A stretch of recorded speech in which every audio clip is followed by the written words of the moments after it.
Namaste, my dear light tribe of Gaia.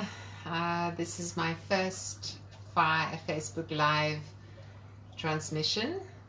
And transmission doesn't mean that I'm going to necessarily channel directly. I don't know what I'm going to do, but my guides have asked me to put out more information before the March equinox, as they are asking as many of us as possible to join together and do this sixth dimensional Lemurian activation.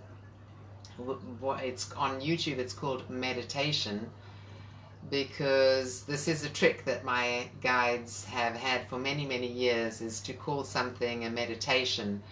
But of course, while you're doing it, you're not only changing something energetically within yourself, but very often you are doing world service as well.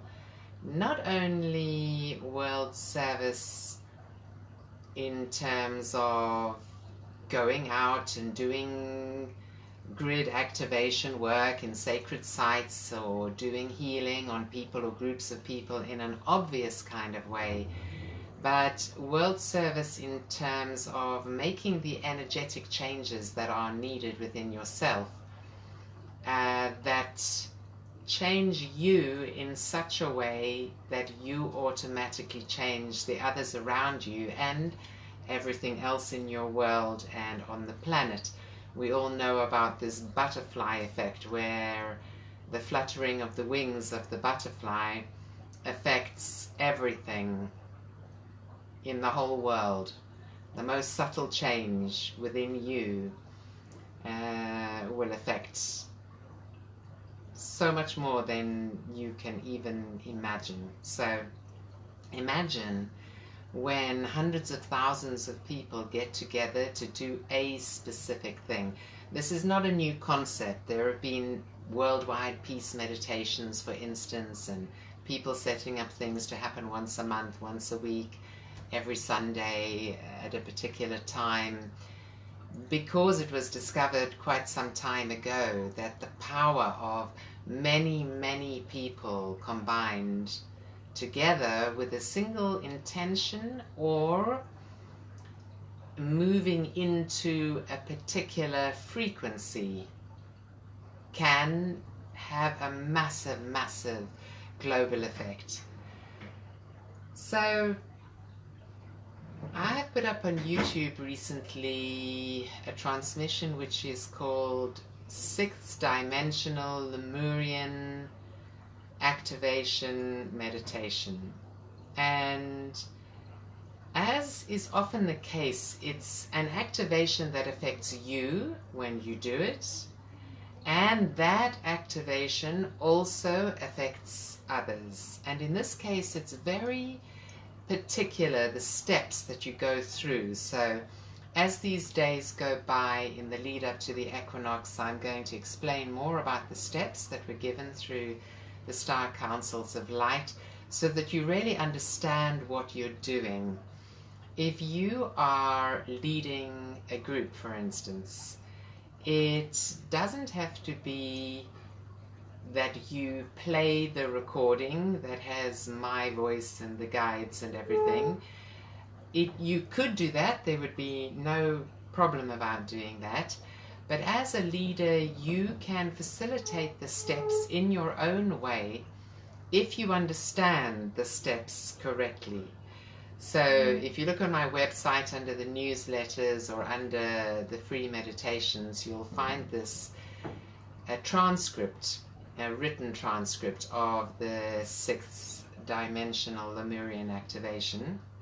And I did the transcript in order to help you understand the steps better, so that you can read the whole thing, and then I'm explaining the steps here.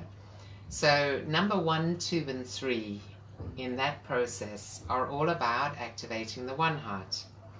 Now, many of you have been doing One Heart activations for many years already through me and my guides, and you already understand how to do it. And it always comes to the step where you tap 3 times on your heart space and you proclaim or affirm, the one heart is activated within me now. But in order to move into an understanding of this more easily, what is given in this case and in other meditations that I've channeled, that you go through the 3 steps. Step 1, which is opening your personal heart chakra, that which is called Anahata in the yogic system. It's the Sanskrit word.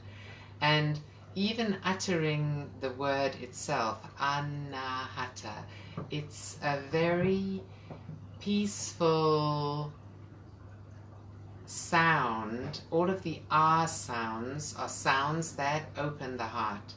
Anahata. So uttering that sound with the actual Sanskrit syllables already does something. And then you tune into your personal heart center, which is in your chest space, not in the center where I have my hands, but within your body.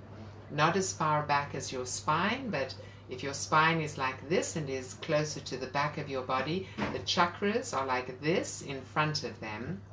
And they are these swirling, mysterious vortices of energy.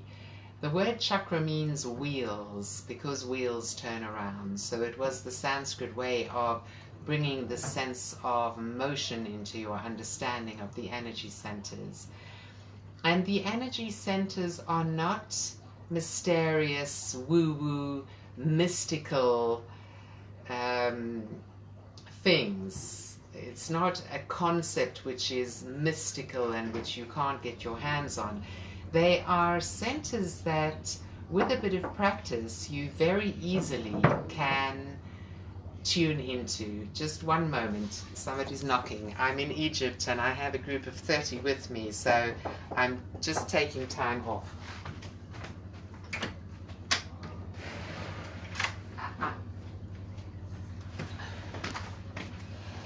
This is Itzhak, my assistant, and he is just briefly going to pop his face in here because Hello. Many of you know and love Itzhak. I'm doing a live transmission for the teaching the Lemurian activation. Oh, yes. nice. So, when you tune into this Anahata energy, you are automatically causing an opening in this energy. And the energy of Anahata is emerald green. Emerald green is the color of balance. It's a balance that comes between the spiritual upper chakras and the physical lower chakras. So you connect in with your personal heart center in order to move into that first level of the heart.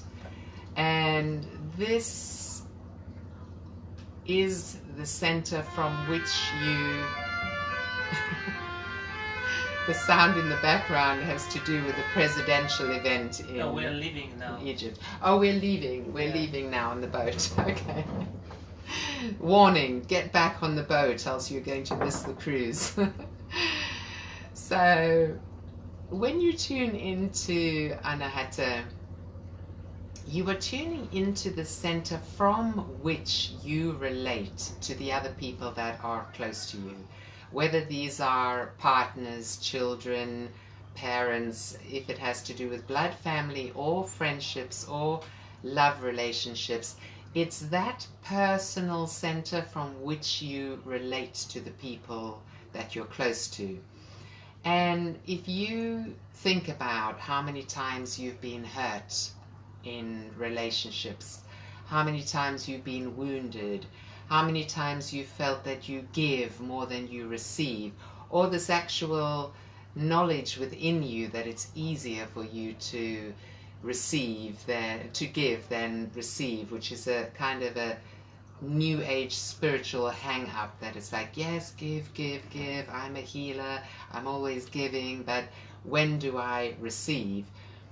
these are issues of the personal heart center. So you can see how it's personal. It has to do with your personal evolution as a human being. And so we go into the heart center and we open it in order to come into balance in terms of how we are relating to others, and of course how we are relating to ourselves, because without learning self-love, without experiencing self-love, we are not able to project that out to the people that we love. So in the steps, that's step number 1. We move into this emerald green in order to come into peace and balance in our personal heart center. Then we progress to the higher heart, which, if this is your personal heart, then higher in your chest is your higher heart. My guides have also called this Amun. Of course, Amun was a god in ancient Egypt and often was considered the hidden or the secret one. So they call it Amun simply as an indication of the secret aspect of this higher heart. And the higher heart is that place from which you are able to learn to love all others unconditionally. So this is the love of the Christ. This is the love of the Buddha. And when you are able to stay in that sensation of and experience of being able to love all others unconditionally at all times, you have entered into Christ consciousness. So for most of us, we are sometimes able to experience that unconditional love for all others, and a lot of the time we are judging others. More trumpets and fanfare to accentuate the point. And judging others is often where we get stuck and the limitations come in to our opening of consciousness into fifth dimensional energies. So in the meditation, you focus first on the emerald green of the heart, and the second step is the rose pink of the higher heart. And if you want to experience more about the rose pink of the higher heart, then do my meditation on the website or on YouTube, which is called Sacred Heart Meditation. In this meditation, you visualize that you are in a great, great circle that includes every single human being on the planet, and you let go of all of those judgments that are often there, and you just send love through the circle. You let go of all ideas of higher or lower, good or bad, good or evil, and just if for a few moments you are able to experience yourself like that with the whole human tribe of Gaia, activating this higher heart whose purpose is to teach us how to love all others unconditionally, then that higher heart is active in those moments. So we all have those moments, particularly during or after meditation, and we are seeking to come more and more into that higher heart until we are fully embodying it. This is our spiritual evolution. And then the step 3 in this meditation is activating the one heart. The one heart is the 13th chakra. It's a higher dimensional chakra, and when you are using the model of the higher dimensional realms and chakras that my guides use, you start from the top rather than the bottom, and you count the 3 above the head, 1, 2, 3, starting from the top of your aura. You count the next 7, the crown, third eye, throat, heart, and you go downwards instead of upwards, solar plexus, belly, and root. So adding those, you've now got 10. Number 11 is the chakra which is below your feet, the Gaia portal chakra. Number 12 is the Earth Star portal at the bottom of your aura. And then the 13th is bigger than all of those. So the 13th chakra is over over the personal heart, the higher heart chakra.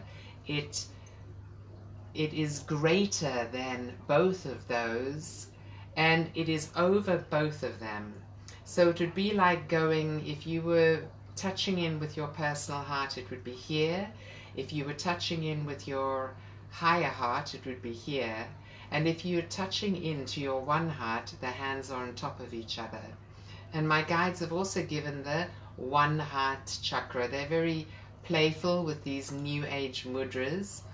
And this mudra is in the shape of the heart with flying wings. So this 13th chakra is the heart chakra of your higher dimensional, higher self aspects. I say aspects because there's more than one. And what happens in the 6th dimensional Lemurian activation meditation is that once you have activated your one heart chakra, you move into a space where you are visualizing yourself as a crystalline angelic being of light. And I'm going to talk about that in the next Facebook Live. So our mission, when I'm sending that beam out, we're always gradually moving up on the spiral of evolution. And overall, our desire in our heart of hearts is to be awakeners, but we have to go through our own, the phone just moved, our own awakening process, not so, before we can be awakeners. But we don't have to be completely enlightened and be assisted by these marvelous guides. So the guides that come through in the 6th dimensional Lemurian activation are primarily Lyran guides from the constellation of Lyra, but they are joined by Arcturians, by Pleiadians, and you hear at the very end of the transmission a whole host of other ascended masters, archangels, and beings that are all working under the umbrella of the Order of Melchizedek. The Order of Melchizedek is the order of enlightened, awakened, and ascended beings who are cooperating to co-create with us ascension on Gaia, a new reality on our planet, the new dawning of the Golden Age. And I haven't been as excited about what's happening on the planet since the pre-2012 days. What the guides are saying about the energy that is available now around this marching, the one heart, when activated, has this same ability as the soul star portal to instantly connect us not only with our soul star family, but with all other soul star family groups in whom the one heart is active. Now, the one heart blips into activation. It's like diamond, turquoise, crystalline frequency